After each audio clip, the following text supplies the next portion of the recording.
The slap hitter reached base once in the first game on a fielder's choice, but then was caught stealing right afterwards. And she takes strike one.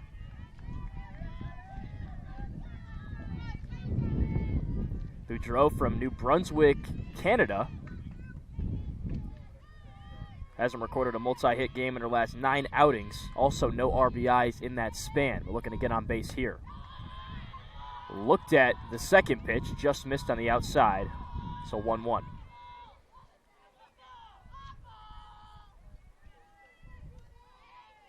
Giselle Garcia on the bench, and Anna Acevedo taking the circle for pace in the second game.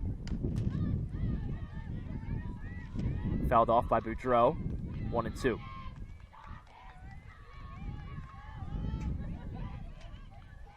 And you already see with Acevedo the difference in style. She's not going to strike out as many people as Garcia does, but more of a contact pitcher. Going to force people into a lot of contact. 77 innings, only 53 strikeouts. 2.64 ERA, 7-3 this season. And that ball is fair. Boudreau rounds first, heads for second. And she's in there, standing up. First batter of the game for Lemoyne, and it results in a double. Yeah, and I think Iverson got a touch on that ball because it snuck in front of the bag in foul territory. But because Iverson got a touch on it, it allows Boudreau to hustle into second with her speed. And immediately, once again, like in the game one, Dolphins are cooking in the first inning. And the Dolphins scored just 1 run in that first game, but it came in the first inning. And it started with a double from Brooke Nicholas, who's at the plate now, and it was finished off by C.J. Barrett, who hit a double on the ensuing at-bat.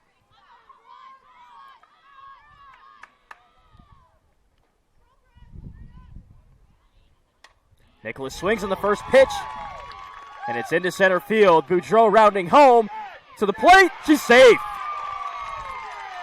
Isabella Boudreau safe at home. Brooke Nicholas drives her in, and Lemoyne has a 1-0 lead in the bottom of the first. That play doesn't get made if Isabella Boudreau isn't the runner. Her speed allows her to take that weak ground ball that just gets into center field and come all the way home. Because of Isabella Boudreau's speed, Lemoyne has a 1-0 lead.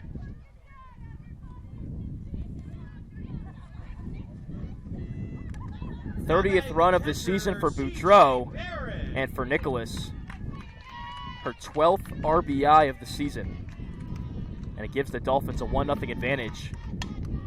And C.J. Barrett comes right back in the ensuing at-bat, runs to first base, there's nobody there, and she's in safely. Brianna Shea, the first baseman, vacated her bag, was halfway towards second base, so nobody there to account for Barrett. Shea thought that ball was going into the outfield, didn't realize the great play out there by the second baseman. I believe it's Sammy Swanson out there at second base. Didn't realize the great play that she made. And because of that, she was going towards the circle to cut off the ball that was coming that she thought was going to be in center field. That's what you do as a first baseman. But if that ball's staying in the infield, you got to cover the bag. And it was a great play by Swanson to at least keep the ball in the infield. But because of that, that's runners on the corners. May have been a bit of a detriment, though, because it does result in that infield single. Yeah. 3 at-bats for Lemoyne, 3 hits, and a 1-0 lead with runners on the corners, nobody out. And already action in the bullpen for pace as Mackenzie Garrick starts to warm up. Alyssa Debaz at the plate for Lemoyne, looking to pad a 1-0 lead. One of the most dangerous hitters in the NE10 is a true freshman. But this is what you have when you have 1 through 4 in the lineup, and it ends with Dybaz. This is the part of the lineup that's going to get something done for Lemoyne. 375 hitter on the year, that's second on the team, only behind C.J. Barrett. And the pinch runner goes. She hesitated, and she'll get there safely. Taylor Cox in for C.J. Barrett. No pressure applied by Pace. She probably could have walked there and still made it. Yeah, because they don't want Nicholas to come home on the throw down. Normally you'll see the second baseman come over to cut off that ball. The 0-2 outside for ball 1. Same location that we saw Panarella hammer to end the top of the first, but no strike called this time. I think there's a couple of Pace players who probably would have thought that would have been strike 3. The 1-2 to Debaz. She swings on it, finds the gap, and that'll easily score. Another run for Lemoyne. They take a 2-0 lead. Cox advances to third. And Brooke Nicholas across home plate for the 20th time this season. 2-0 Dolphins. And they figured out something against Acevedo because, like I said, she's going to be a pitch-to-contact pitcher. With the amount of low strikeouts that she has, that's something Lemoyne noticed immediately and started attacking immediately. And Claudia Stabile has the lineup card out of her pocket.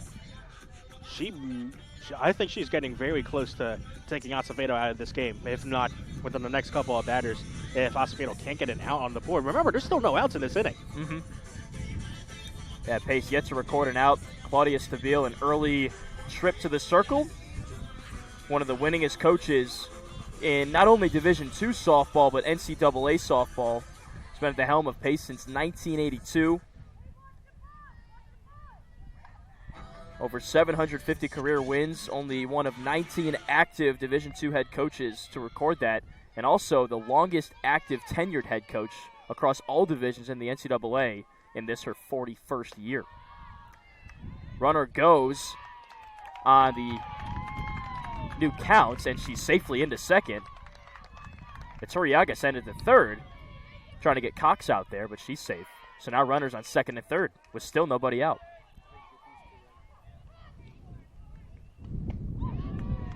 Swung on and missed in the 1-0. Zap a little too ahead of herself there. Swung way too early on the off-speed pitch. Kasab, someone who hasn't seen a lot of plate appearances, but has gotten a lot of playing time recently. Fouls this one off. But was 0 for 3 in the first game. A couple of strikeouts and a ground out. And she faces an 0-2 count here. She looks a little gimpy walking over to the third base line as well. Yeah, Tracy Roman's taking a look at her. It looks like maybe her right quad, or right calf. Yeah, she's seemingly stretching out that right side of her body. Maybe that's why she was getting a little bit late on those pitches, because it looked like she had timed it right, but the bat just didn't make contact with the ball. Maybe just feeling a little worse for the wear, but back it. She'll stay in there. Yeah. You could really tell, that calf is really bothering her. Second game of a doubleheader, perhaps the longevity of that playing a factor. Not just the second game of a doubleheader. Remember, Lemoyne played 2 yesterday. I mean, Pace did the same, but a lot of softball played for all of the ladies on the field over the past 2 days. Both teams on losing streaks coming into this matchup, as there's a fly ball to left field, but easily handled for the first out. With the runner tags up and Cox scores, and safely into third is DeBaz. So Pace retires one, but Lemoyne scores another, and it's 3-0 Dolphins in the bottom of the first.